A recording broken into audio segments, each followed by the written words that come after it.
Hi everybody, I am Sushil Eapen. I am the CEO of Silver Oak Health. We are one of the leading employee assistance program company in India.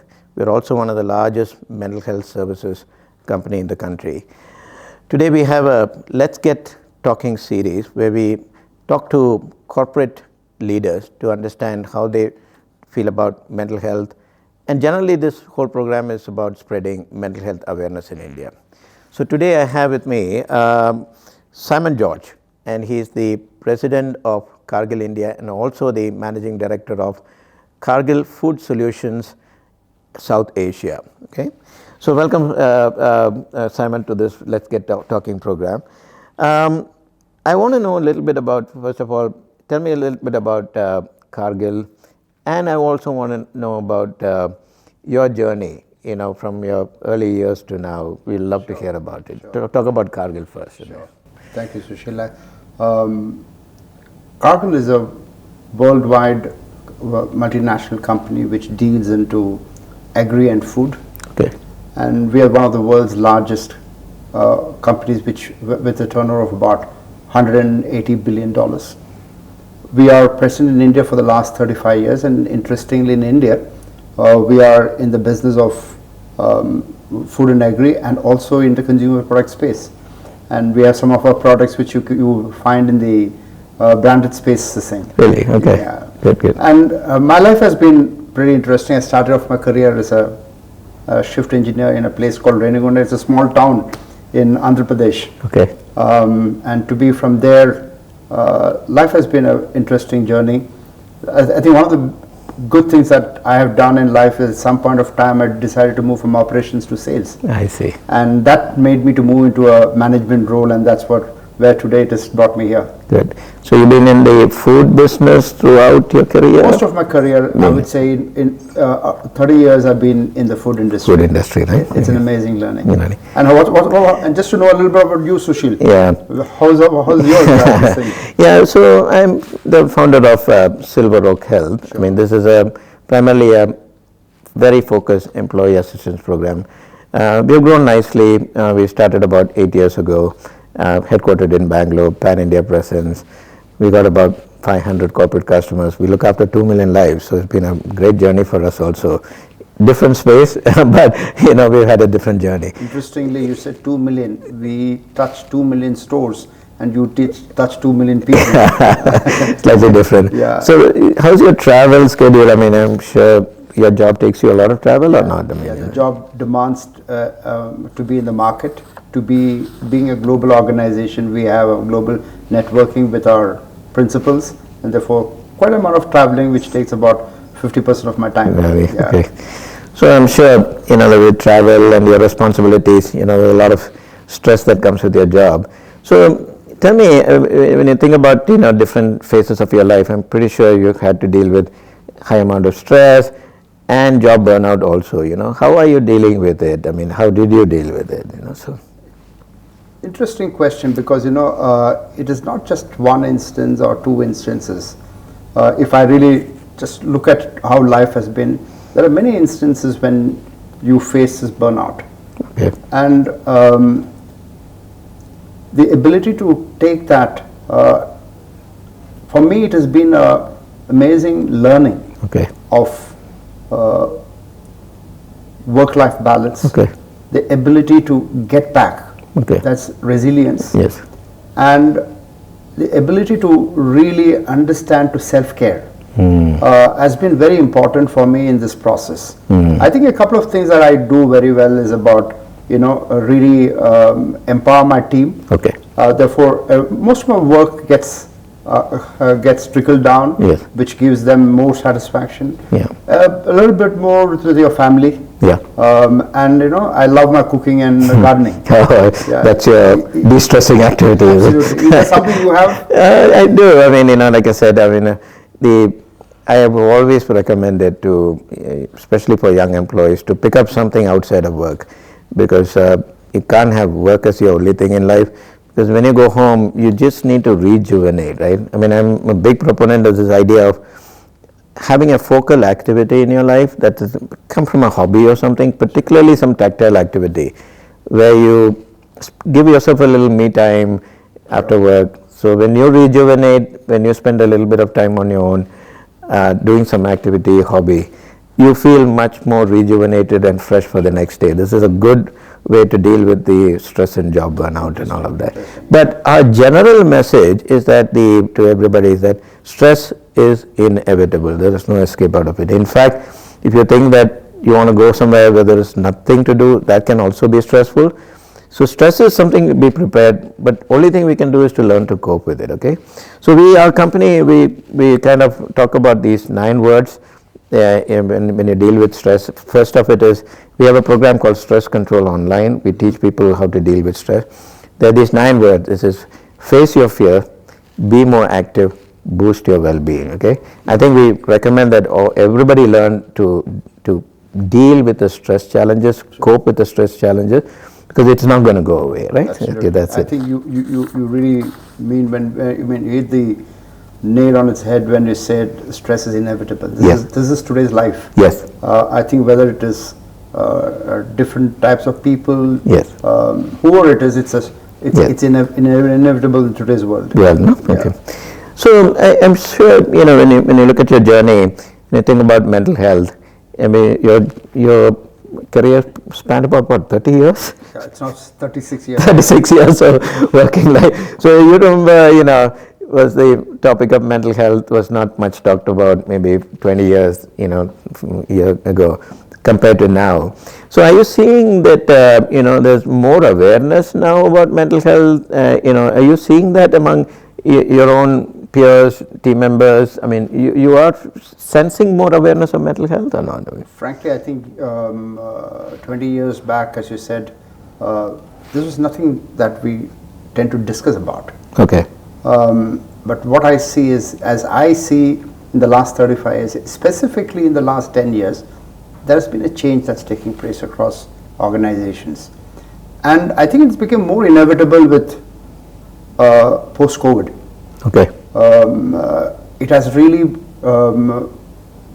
organization looks like one of the needs in the organization to build support to employees. Okay. Especially in the area of mental health. Yeah. A point which we never used to discuss. Yeah. I think it's much more in the open. Yeah. The employees are also trying to take use of this. In our company, for example, we have provided this facility for our employees to go and counsel, and we in fact encourage the leaders to do that. Therefore, people will take that stigma out of the mind to go and take the solutions. Right. So, but you're right. A big change that's happening across the world, across companies, across where I have worked personally to see how employees, they're seeking for that help. No? Okay. So because we do a lot of, these kind of, we hold a lot of data in India in terms of the consumption of the mental health services from the corporate employees and family members. This 20 to 30 age group, they are the ones that are consuming the most. I mean, partly because that India employee base is also larger there. But that age group, I mean, there's probably less stigma and be more open. So which is a good sign that in future, the idea that it's okay to go and, get help from counselor. Is there a gender bias when it comes to this? There is a little bit. I mean, there are some very clear data that is coming out. In that 20 to 30 age group, there are more women consuming the mental health services, primarily counseling. And also another thing that we notice is that because there is something called repeat counseling, right? After the first session, you have another session a week later. More women take repeat sessions than men. There is a trend that we are seeing. But about 30 years age, 30 to 40 and beyond, more men are taking counseling. That is a pattern that we are seeing. But overall, if you take the total number, there is slightly more skewed towards men. But again, keep in mind that there are more men working in most of the corporate workplaces than women. So that has been the trend that we are noticing. So anyway, so that... And in your study, is there something that tells you why this is specifically for, is it because the age group within the country, or is it that age group across the world? It is consistent. I think that globally, I mean, I think just the stigma towards mental health has been there. I mean, it's there across the globe, not just here in India. I can see in my personal life, people around me, the younger people are now very open about this topic of mental health. They discuss this openly in college, hostels, and everywhere. So for them, the fact that they're taking a counseling doesn't seem to be a big stigma anymore. It's an interesting insight. It is good. It is good. It is good. And I'm sure this is reflected in the corporate consumption of the mental health services across various corporate, which is a good sign for the future, that people are being open and all of that. Now about the stress in the workplace and personal life and all of that. I mean, what is your observation? I mean, do most of the stress come from workplace or is it from personal life? I think this is based on my experience that I face with my colleagues. I think it's both. Both, yeah.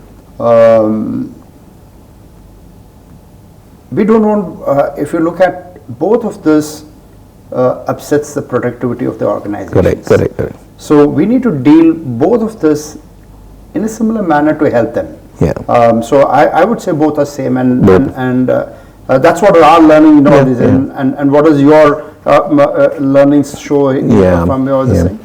So we, again, a lot of data for us. Like I said, we look after about 500 corporate customers. So we've been doing this for the last 8 years. So what we are observing is that there are the top 3 reasons why people are taking counseling.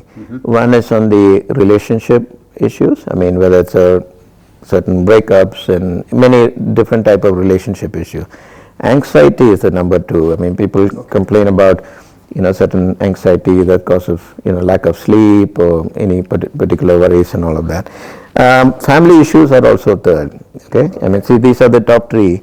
Interestingly, workplace issues are coming way down below, because a lot of people think work is the one that creates a lot of stress, but it is people are reporting other problem. But like what you said is correct. Whether it's coming from workplace, whether it's coming from personal reason, people, they come to work, it affects them, and this is affecting their productivity, it affecting their how they feel about the day and the work and all of that. So we need to address it in that manner. Yeah. So if I can ask you, how is your company Silver Oak Health comes into picture to help a corporate company or an individual for a minute? How is it? Yeah. So typically this is like an every EAP company. We provide helpline numbers, and we provide an app. So people want to call helpline number day, night, they can immediately avail counseling. Sometimes they just want to book an appointment for next day, and then they take counseling over video call, or increasingly after COVID, video calls have become very popular, right? What is the capability that you have built within the organization? Yeah, so we have about 150 or so full-time corporate counselors. So, we are a pan-India organization. So we got about 800 or so affiliates. So, like I said, 2 million lives. So we don't know how many people will call, critical incidents. So we are there in a full service package. So yeah, that's a big breadth of offering that we have and all that. Talk about COVID, in COVID, everybody seemed to have slightly forgotten about the COVID day. They were terrible times, right? I mean, the lockdown, the isolation, and all kind of, people are losing family members. So do you see any changes that have taken place? What was the impact of COVID, and has any changes taken place after COVID or what? I think first of all, I can just talk from Cargill's experience. Cargill has been one of the organizations which are forefront in taking care of its employees during COVID times. Okay. And therefore we have a little good record of follow back of all these employees, especially after COVID. Okay. And we find that the stress levels of people reporting are much higher after COVID. Okay.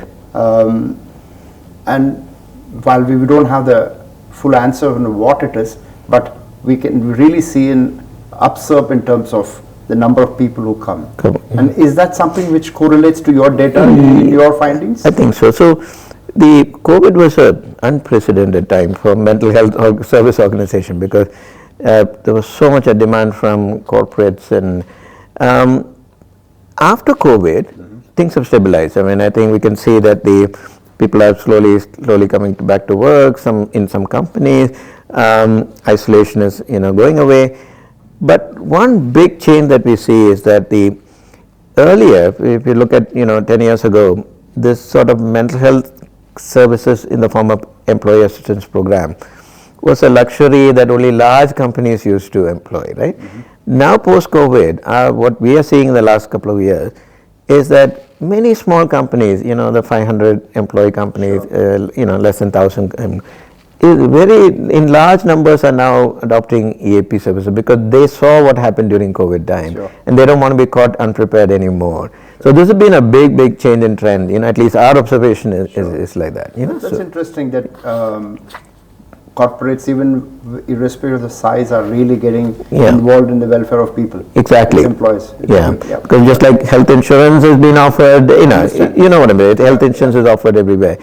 But when it comes to mental health, you always used to take a back seat. True, but I think you're right that equal importance has to be done. It's taking place in many organizations. Exactly on that. It's a good pointer. Your data point is very good. I know.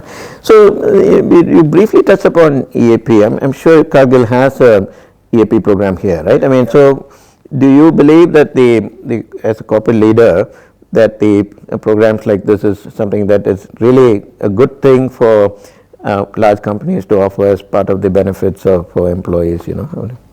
I think we just now spoke about in terms of how insurance is critical for every organization for its employees. I think it's a commitment to the employees pricing. Similarly, we believe in Cargill that an EAP is equally important because we look at two things. One is the psychological safety of a person and the mental health. Both are very critical for Cargill's in our global objectives, our global commitment and drive towards the employees. These two are very critical. And therefore, we have implemented, one of the few companies who implemented much earlier, and we are seeing the results of in terms of people turning up, taking the help. I think it's an amazing tool, which, and as you said, many organizations are also now putting up and doing it. I think, it's going from a nice to have, right? I mean, earlier it used to be like not necessary, but if you can afford it, it's nice to offer it for the employee. Now it's becoming like almost must have. And I can tell you, I mean, as the years roll by, I mean, the importance of this will get even greater because if you think about for two things, one is stress is not going to go away, if at all, it might even become more for most of the corporate employees. And also the fact that people are willing to use it, because this is one of the things that corporates are very careful about. Even if you offer, do people use it, right?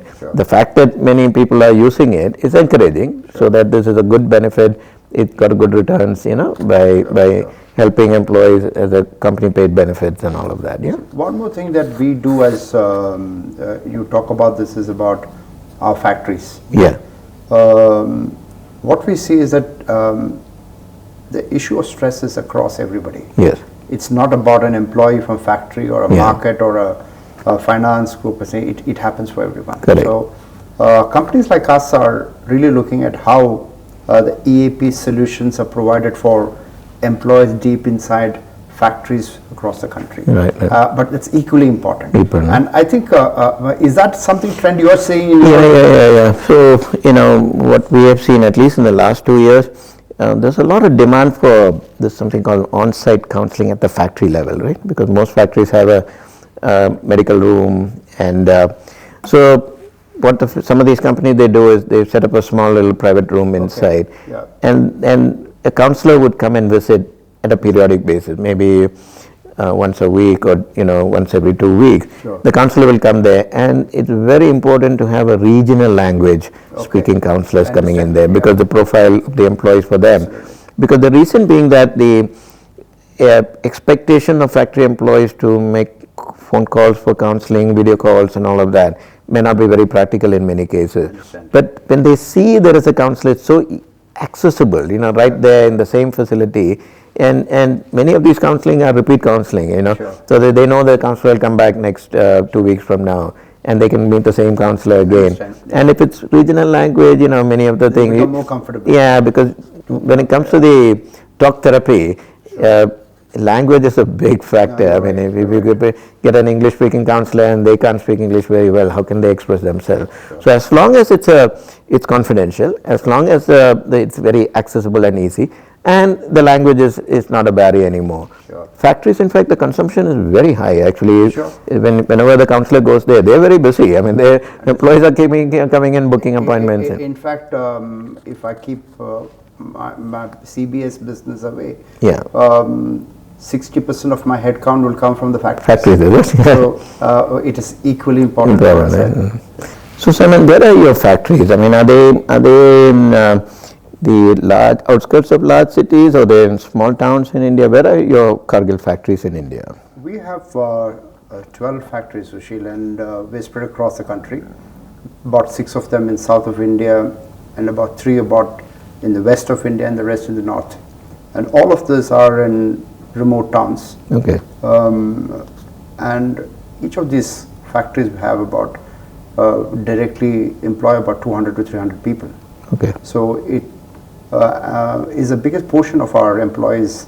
So it's an important part of our ecosystem. Yeah, good, because we're seeing a similar trend in many other companies where we operate the giving mental health services, because in many companies they're saying it's not enough for the corporate employees. You feel the same way, right? Everybody should be seen the same way, right? Because that's what Cargill sees as another thing, and we genuinely believe that the stress is a common thing that comes across being a human being. Yes. And therefore we need to treat all our employees equal. Yes. So whether it's a factory or whether it's a corporate office, that's what we do. That's very, very progressive way of thinking in that. But how is that trend? No, I mean, in some companies, what we see is they initially offer it for the corporate employees and see whether it's working well, and gradually, spread it to the factory. But sometimes it stays there for too long. Sure. And I always take a view that, factory employees can also go through certain difficulty and make it convenient and accessible to them. True. And let them also consume the service, as long as you provide all the regional language facilities and all that. So on the global Cargill level, I mean, do you hear this being talked about, the mental health topic being talked about at a global level, or not? Sushil, this is a very important part of Cargill's global commitment, and in fact, I just was in a Asia Pacific town hall meeting 2 days back in Singapore. And my HR lead was talking about these two things, mental health and psychological safety. Okay. How important it is for the organization, and how organization will go to the possible extent to help our employees. Right. So it's a very critical thing, this thing. Right. And you have in India, you have a global business center here, right? And the factories. We have a global business center. Yeah. Plus our own businesses that operates. Okay, yeah. That's the spread. So we have sales. We have about 5,000 employees across 5,000 in India. Good. Very nice. So my last question then is what would be your advice to young employees? I mean, how should they prepare to deal with stress in their life? I think, Sushil, you actually touched upon it a couple of minutes back, where you said stress is inevitable. Yeah. Okay. I think the fundamental realization of that is very critical, and I think the today's youth are realizing that that going forward, the world is changing at a tremendous speed. We spoke about some time back about AI, yes, how that's changing people's mindset, and therefore these all add stress to the youth. Yes. The ability to take the stress along is the art of living. Yes. And I think companies like you can really help a lot of young people to take the right path and help them out, because this is part of living now. Right, correct. So our thought process is that we use the word resilience a lot, because the idea that how do you spring back from small setbacks, which can happen to anybody. But I think the main idea is it's not like you avoid stress, you learn to cope with stress. And there are many coping strategies. So we are a big proponent of this cognitive behavioral therapy, CBT, which talks about the behavior, thoughts, action, and how you can control your thoughts, and learn some practices, learn some strategies to be better prepared to deal with stress. Even if you don't have any immediate need, Sure. learn these strategies, because stress will be there throughout your life. Sooner you learn, it'll be better, right? So this is advice to all the young people. Rejuvenate yourself, find something to rejuvenate yourself, learn to be more resilient, Sure. and this is the only way to deal with stresses in the future. So this is it. Thank you, Simon. It was a very interesting meeting. I'm sure when corporate leaders speak, I mean, many people listen to it and they understand your views about the mental health, the company's views about mental health.